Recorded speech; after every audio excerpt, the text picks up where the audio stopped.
Saludos a todos, bienvenidos. En esta ocasión vamos a realizar la determinación de la matriz jacobiana. Recordemos que por medio de la cinemática directa, específicamente por medio del método de Navier-Hartenberg, nosotros vamos a poder encontrar la posición y la rotación del efector final con respecto a una trama cero. En esta matriz homogénea encontramos las matrices de rotación y la posición de ese efector final. A medida que el robot manipulador se mueve, tanto las variables conjuntas Qs como la posición del efector final y la orientación serán funciones del tiempo. Entonces, el objetivo es relacionar esa velocidad lineal y angular del efector final. Si nosotros sabemos que la velocidad angular está denotada por omega n con respecto a 0 y la derivada de la posición es nuestra velocidad lineal, entonces determinamos nuestra matriz jacobiana como un JV y un J omega. Cada una de ellas son las velocidades lineal y angular. Estas matrices van a ser matrices de 3 por n. De esta manera, en donde vamos a tener la velocidad lineal, en este caso para x, para y y para z, y la velocidad angular para x, para y y para z. Ya integrándolas dentro del jacobiano, la matriz jacobiana estaría formada de la siguiente manera.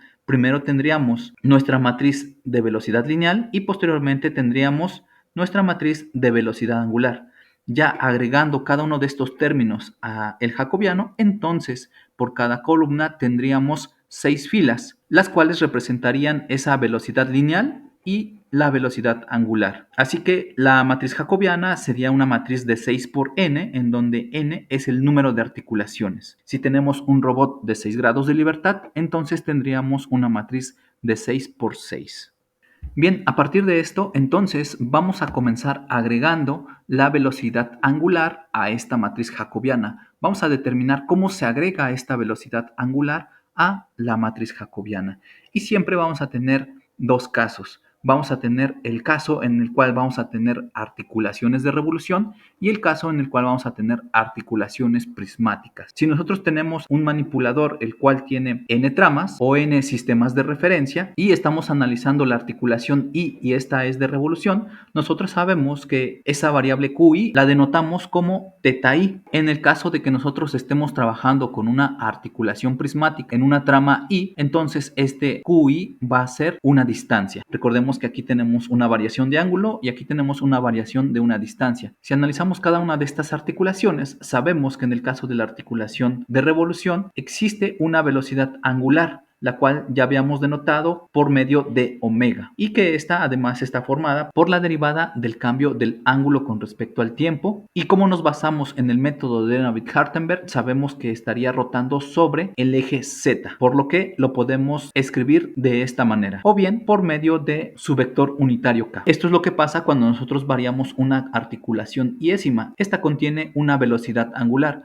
Sin embargo, si observamos que la articulación iésima es una articulación prismática, sabemos que esta no tiene una rotación, simplemente un desplazamiento, por lo que no existe una velocidad angular. Podemos observar que solamente existe la velocidad angular en el caso de articulaciones de revolución. Retomando la ecuación de suma de velocidades angulares, entonces recordemos que teníamos esta ecuación. Y si nosotros vamos a realizar la suma de esas velocidades angulares para cada articulación, sin importar que sea de revolución o prismática, tendríamos que agregar un término que nos indique si existe la velocidad angular o simplemente no existe. Por lo que se utiliza una variable ρ, la cual va a ser igual a 1 si esta es una articulación de revolución, o bien va a ser igual a 0 si esta es una articulación prismática. Agregando este término a esta ecuación, entonces tendríamos la representación de esta manera. Además, si nosotros hacemos el cambio de variable de cada uno de estos omegas, entonces ubicando en la posición de cada uno de estos omegas colocamos la variable QI por K. Ahora recordemos que si nosotros tenemos una matriz de rotación con respecto a 0 multiplicado por el vector unitario K, eso simplemente sería un ZI-1 con respecto a 0. Recordemos que lo único que nos queda de este producto es la última columna de la matriz de rotación, que está representada por este ZI-1 con respecto a 0. Ahora, si nos quedamos con estos términos,